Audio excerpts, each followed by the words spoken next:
this case, it has not been demonstrated that there is any way in which the independence of any of the judges here can be said to have been compromised.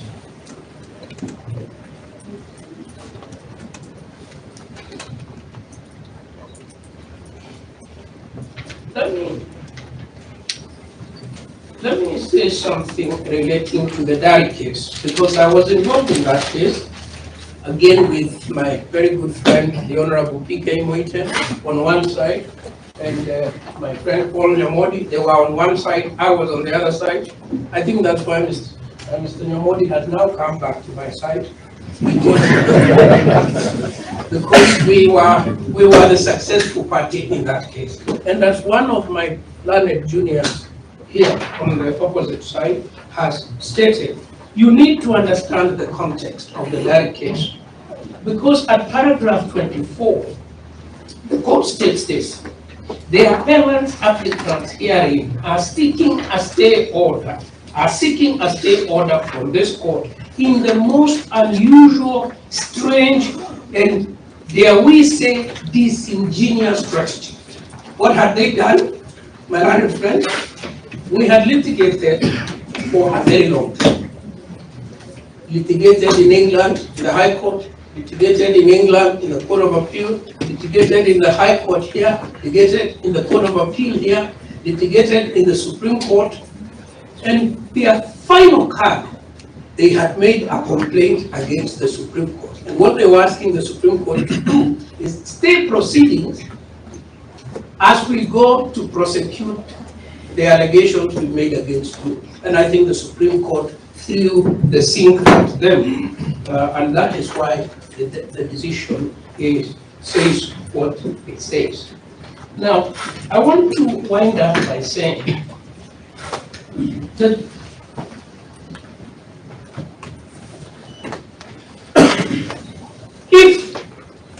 if this court were to accede to this application, it would throw into disarray a critical public interest litigation when the country is in the throes of a serious constitutional crisis. That is why philosophers like Dr. Muthoni say that cities burn as philosophers are quibbling on whether we need a bucket or a pipe to put out the fire. We are in the throes of a grave constitutional crisis. The court that we have been given to resolve this issue cannot stop sitting on the basis of the most flimsy allegations of friendship between parties, because I don't know of a single representation here that is not related to one another. If you open this door, you will have created a precedent where all a lawyer needs to do, an advocate, all he needs to do is to make a connection. You make a connection. You go to the same church. You go to the same mosque. You used to work in the same chambers. You are trained by the same pupil master. Our connections will never cease. Like they say about thought actions. There can never be an end to thought actions, and there can never be an end to the relationships we have in the legal profession. An applicant must demonstrate that because of that relationship, there is reason to believe, demonstrated by either past behavior, past judgment, past ruling, past conduct, that a judge will be biased in any way.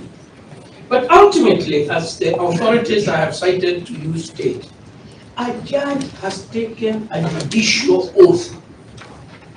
A judge has a judicial oath. He answers to his conscience and to his oath. Now, finally, I will say, because I've had the great privilege to sit as an arbitrator in numerous matters, both locally and overseas,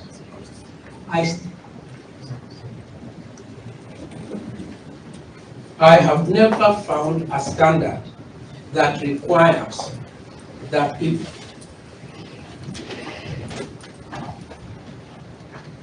a person who has a historical connection with somebody, without demonstrating more than that,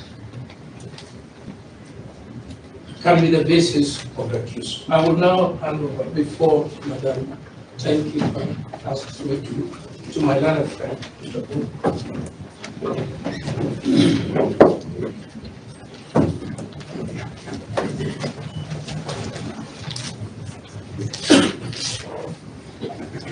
My lords and ladies, for completeness of our record, we have 5 grounds of opposition. We also have filed a list and bundle of authorities, all dated the 22nd of October 2024.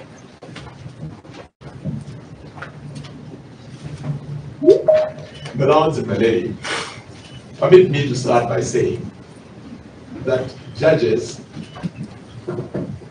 just like any other judicial officer, have a duty to sit. They sit to determine disputes. Disputes between parties who come before them. That is what makes us a country governed by the rule of law. In that duty, my lords and ladies, it is important that we ensure there is efficiency in the conduct of that very important responsibility. That is on the one hand. On the other hand, it is important that judges then guard against manipulation of processes. In the context of what we have proceedings like we have today, the manipulation of process could manifest itself in the form of forum shopping, where we say that I will file this matter before this court, before this court, and before this court. In my hope, one of them will give. And that if I run into headwinds in any particular direction, then I must, as of necessity, run away from that court. My lords and my lady, this is a position that has been adjudicated. The fact that the court has a duty to sit all the way to our Supreme Court. We have in our list and bundle of authorities provided, I've cited one of the cases, that being the case of Gladys Beausoleil versus the Judicial Service Commission, a second party. At paragraph 5 of that decision, the court says that the doctrine of duty of a judge to sit, though not profound in Kenya's jurisdiction, then there's a thing that's very mistake. Every judge has a duty to sit in a matter which they should duly sit in. Recusal should not be used to cripple a judge from sitting or to hear a matter. That duty to sit was buttressed by the fact that every judge took an oath of office to serve impartially and protect, administer, and defend the Constitution. In yet another decision, Peter Mwangi Gishuru versus the Attorney General and the Salaries and Remuneration Commission, at paragraph 61 of that decision, the court says, the court has a duty to sit on matters presented before it for resolution and should only recuse itself where circumstances permit, but not where it will create an unconstitutional moment by refusing to hear a litigant's case because the opposite party apprehends bias. In what context then should we understand that jurisprudence?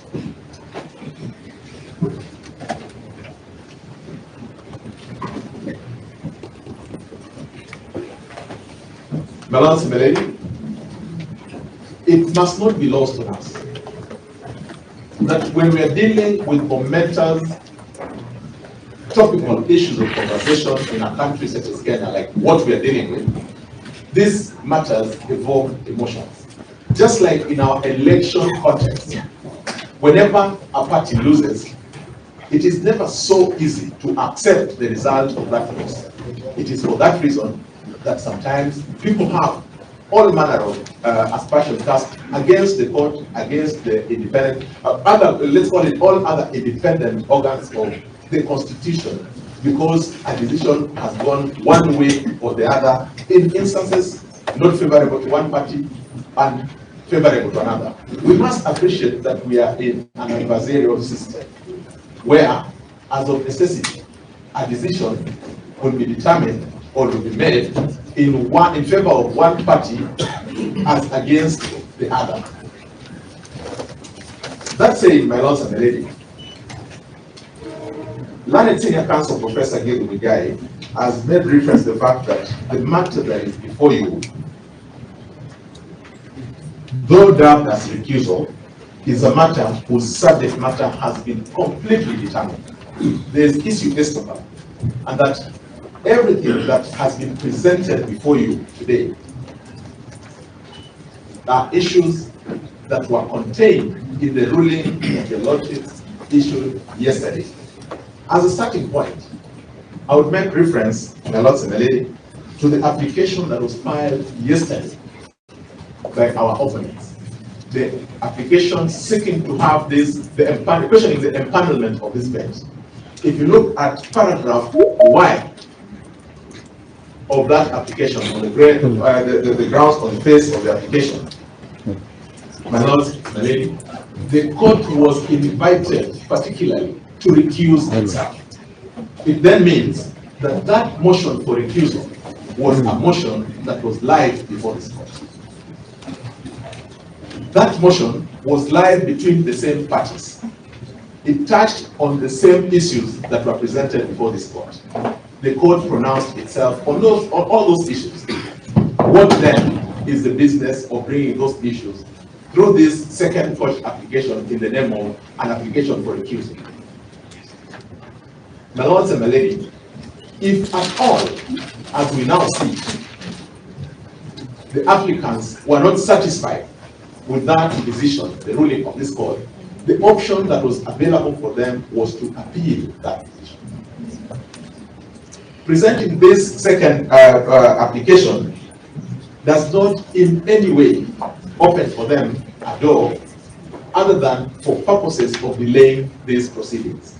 And I would say that with tremendous respect to my learned friends from the other side, and so that I am able to demonstrate, permit me to just look at the applications that have been filed and the issues that have been raised in those applications.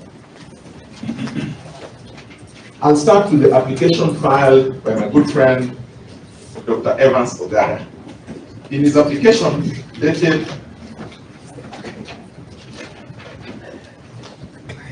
the 21st of October 2024, he raises as ground number one the issues of the certification of these matters on the 18th of October. That was an issue that was before you yesterday.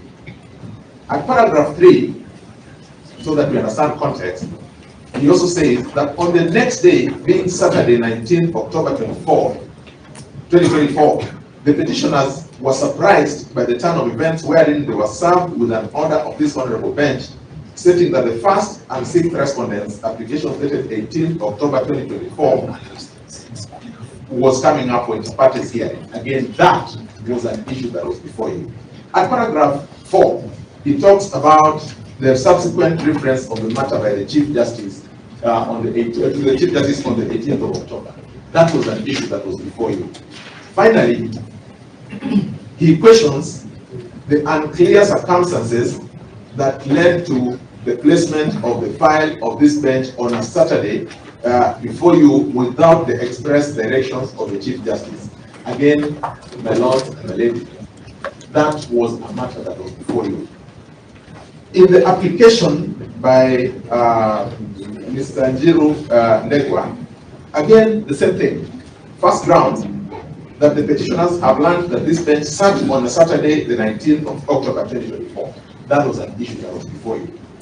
Paragraph 2, it says that the petitioners were surprised by the sudden turn of events. Again, the same language used by the other application, in the other application, a matter that was before you. Paragraph 6, it says that the petitioners are apprehensive that this honorable court has clearly demonstrated that the case for the Attorney General is more important than our petitions, yet they are raising similar issues. Again, that issue was before you and it was determined.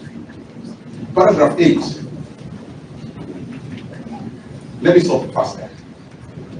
How then do we treat all those issues that were before you? And if we're just so that then we understand that these matters were before you, when you delivered your ruling which was shared with us this afternoon, from paragraph 73 all the way to paragraph 96, each and every of these issues were responded to. I mean, determinations were made. At paragraph 79, for instance, the court says, but backed by this sequence of events, we take great exception to the petitioner's conduct that when favorable to the petitioners, orders issued outside the normal working hours of the court raise no concern. However, when the same court acts in an instance where it has been properly moved by the other parties and likewise proceeds to deal with an application at hand in the same vein, the petitioners show their indignation. That was a finding that was made. At paragraph 96, you even go further to say that one of the senior counsels went further by intimating that an exercise akin to the radical surgery may be forthcoming, a statement which we perceive as a vague attempt at intimidating, intimidation coming from senior counsel. My lords and my ladies, what is left that you're supposed to determine again? It is an attempt to have a second bite at that which has already said. If for one moment we were to look at this application by Mr. Ndegwa Njiru, he then introduces very strange allegations which he has had to withdraw. Everybody saw his discomfort at making reference to those issues. But as you all observe, these issues around making allegations and running away from them are meant to have aspersions and indirectly intimidate the court. Permit me to say, or to make reference to paragraph 8,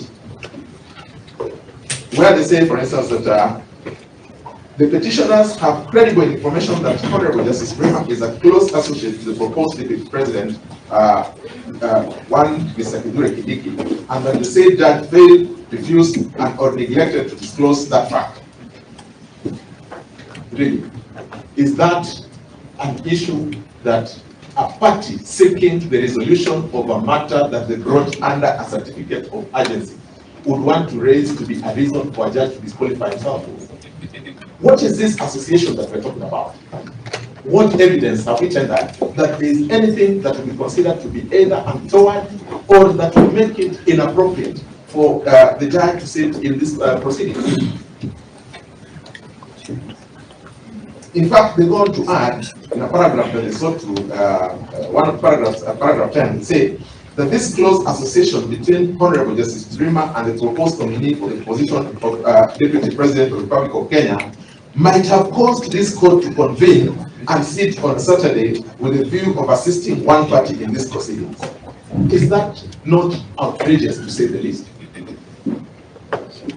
We go on to say, at paragraph 11, that the petitioners are in possession of credible information that Mr. Justice Ogola, who is the presiding judge in this proceedings, is convicted as his spouse is a member of the Kenya Water Board, having been appointed by the President of the Republic of Kenya who has in haste nominated Mr. Kindiki as his principal assistant. Allow me to pause on that allegation for one moment. What evidence do they present? Absolutely none. Today, let me take one step back. Yesterday, when the court was rising, we did put them on notice that we would seek to cross-examine the deponents of the affidavits that contain these very unfortunate affirmatives. To try and cure that, they then introduced a gazette notice. In that gazette notice, my lords and my lady, they then seek to say, gazette notices speak for themselves.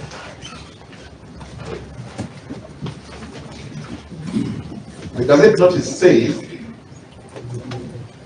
that is gazette notice number 7515, in the exercise of powers conferred by those provisions of the law, I appoint Rose Ombaki and Florence Auma Oluoch to be members of the Kenya Water Towers Agency Board for a period of 3 years with effect from 9th of June 2023. The appointments by Gazette Notice number this and this are thereby revoked. That Gazette Notice is signed by the Cabinet Secretary for Environment, Climate Change and Forestry, Soipan Tuya. At what point, my lords and my lady, at what point does it become that it is His Excellency the President who appointed I have to use the words.